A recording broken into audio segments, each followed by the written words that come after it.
Hi, my name is Alec Reed. This is my channel, Alec Reads. I am so happy to have you back. Welcome back, friends, or welcome to. If you are new here, this is my channel, and here we read fan fictions, and we don't judge. Any type of fan fiction is welcome, or book. I also read books. That is going to start very soon. I'm going to start reading Solitaire, by Alice Oseman. I'm very excited.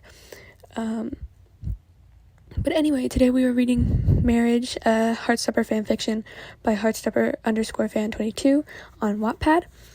So go check them out.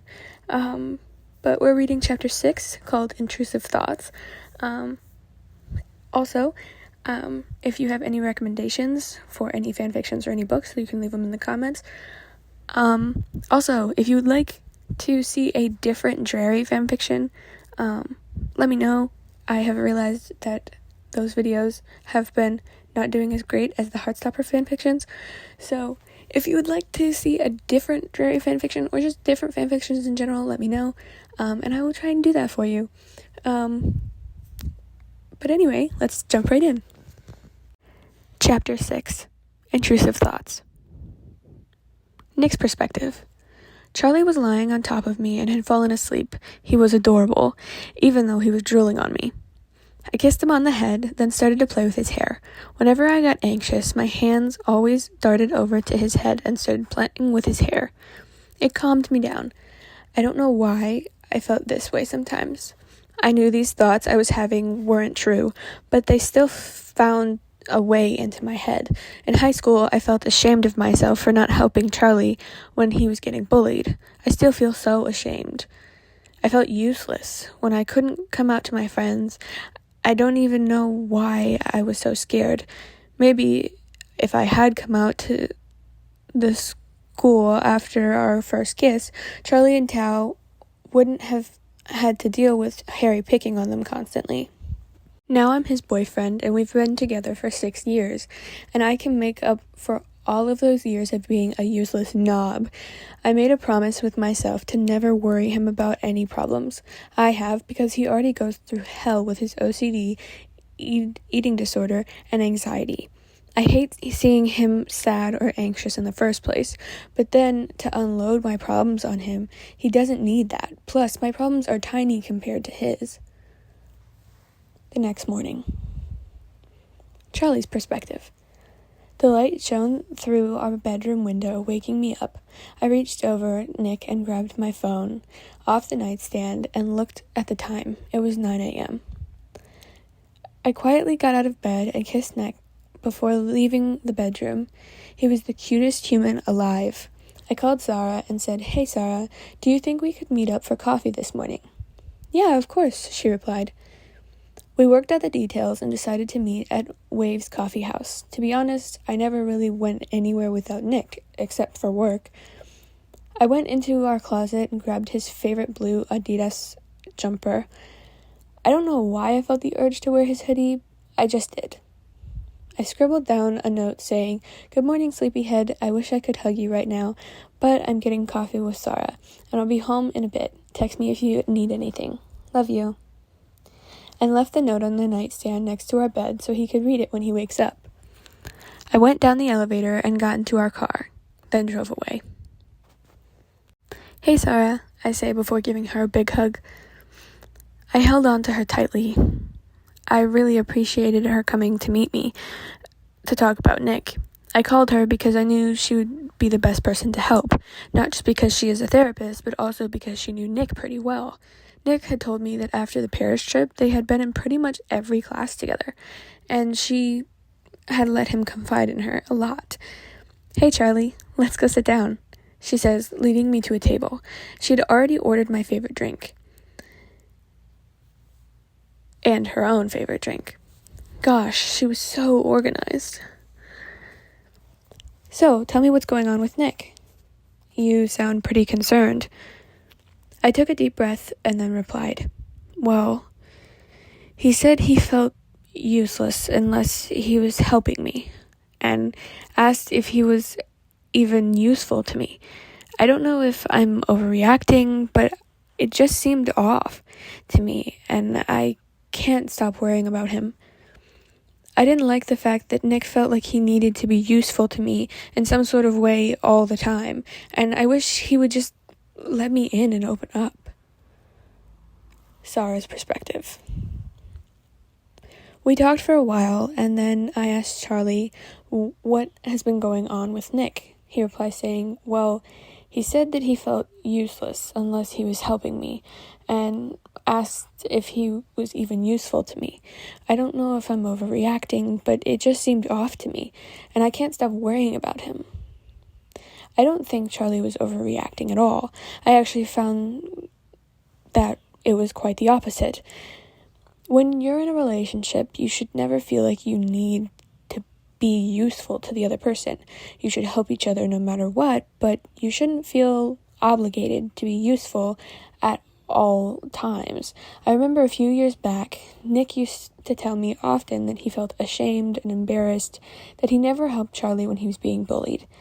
I think that's why he feels the need to be useful, because of how useless and powerless he felt back in high school. And this is how he's coping with it. I respond to Charlie by saying, okay, I don't think you're overreacting. It seems to me that Nick is trying to always stay useful for a few reasons. Don't get me wrong, I don't think he should stop doing anything he's doing, like helping you when you're having an anxiety attack or comforting you when you're not feeling well, but he should be doing it for the reason to help you, not to feel useful. He shouldn't feel useless if he's not constantly helping you when you don't need help. And he needs to let his guard down and let you come inside and comfort him. Charlie got up and hugged me so tight, his arms wrapped around my larger body. Thank you, Sarah. You're so good at reading other people, he says while sitting back down. I sure hope so. I do it for a living, I remark. We both laugh.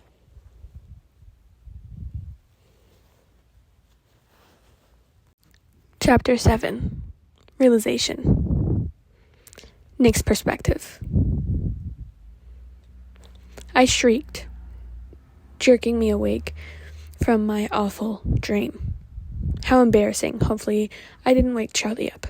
With sweat dripping down my face, I looked over to my side to check on Charlie, and he was gone.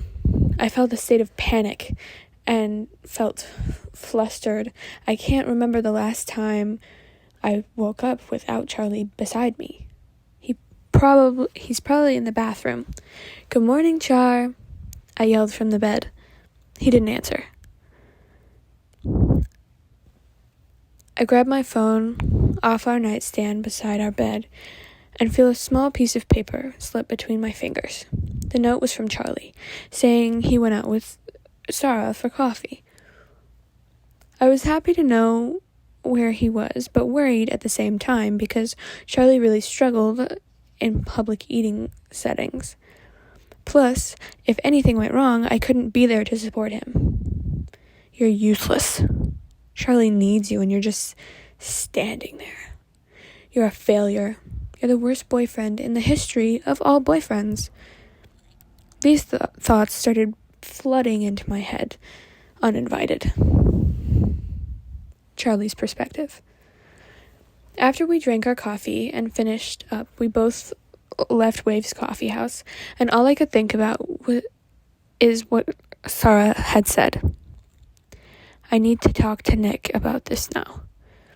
I had a tendency to push down my feelings and wait until the last minute to express them, but that always ended up in us getting into arguments. I know telling Nick that I think he should go talk to a counselor about his feelings wasn't going to be easy. Nick could talk about my feelings and my emotions all day, but when it came to his feelings, he was more sheltered and conserved. I don't know why this was, but I'm going to figure it out. Squeak. Shut the door. Closed behind me. As I enter our apartment, I could see Nick in the kitchen, stirring his tea. The moment he noticed the sound of the door shutting, he picked me up and using his hands, he wrapped my legs around him, so that I was wrapped around him like a koala bear. "So, did your coffee run go okay?" he says, smiling.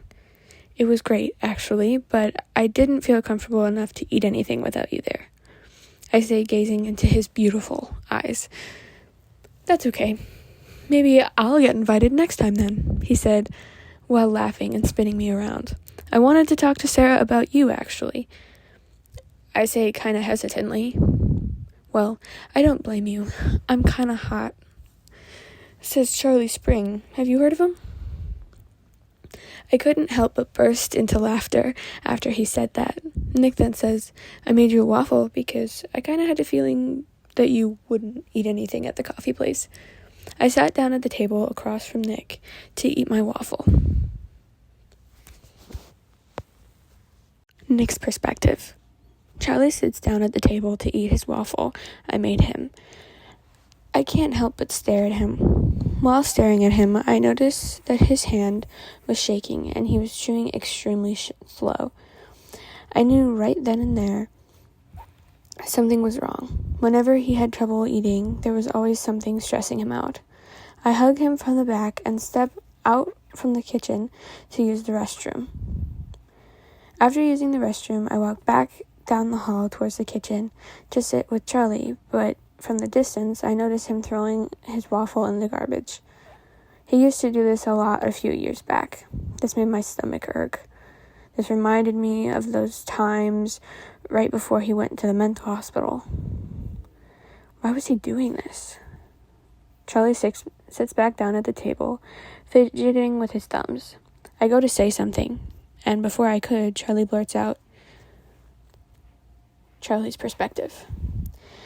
After Nick had come back from the bathroom, I sat down at the table and blurted out, "Nick, I need to be honest with you."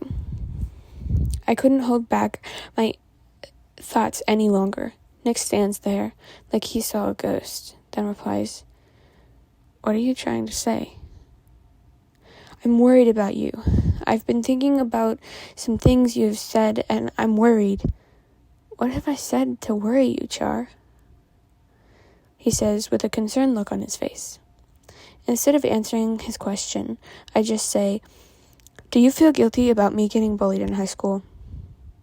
He sat down in the chair beside me and put his head in his hands. "Oh, Nick," I say while rubbing his back. He looks up, tears filling his eyes, and says, "I'm a terrible person.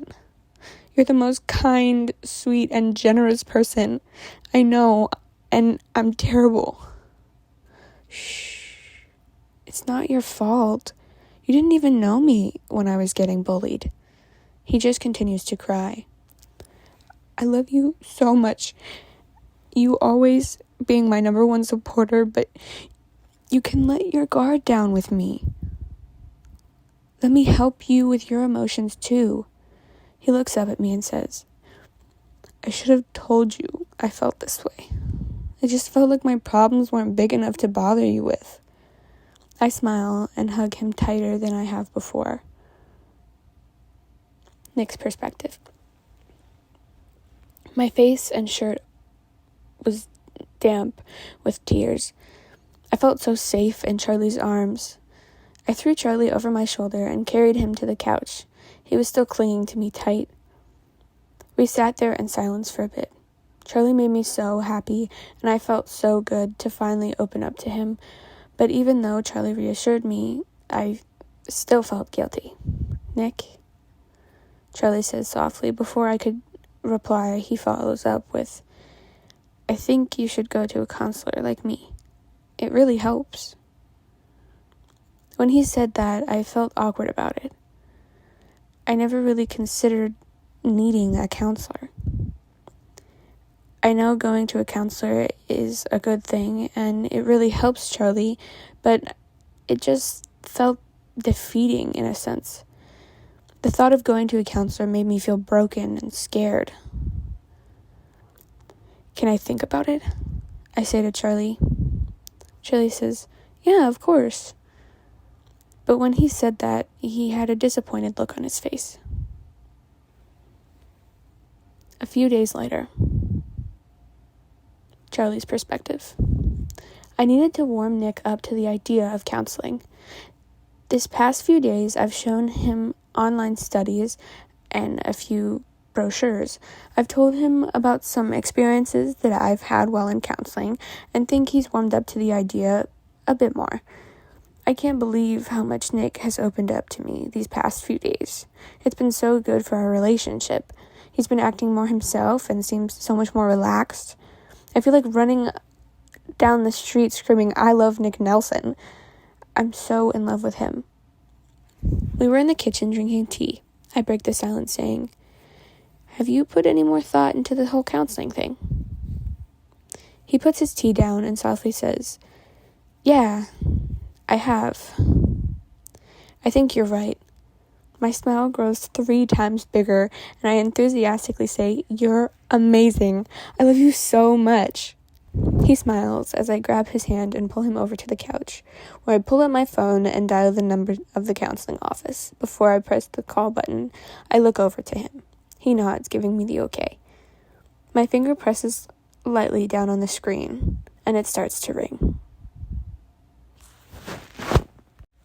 So that is where we are going to stop today. Our next chapter is chapter 8, supportive gay friends, because it's always great to have gay friends that are supportive.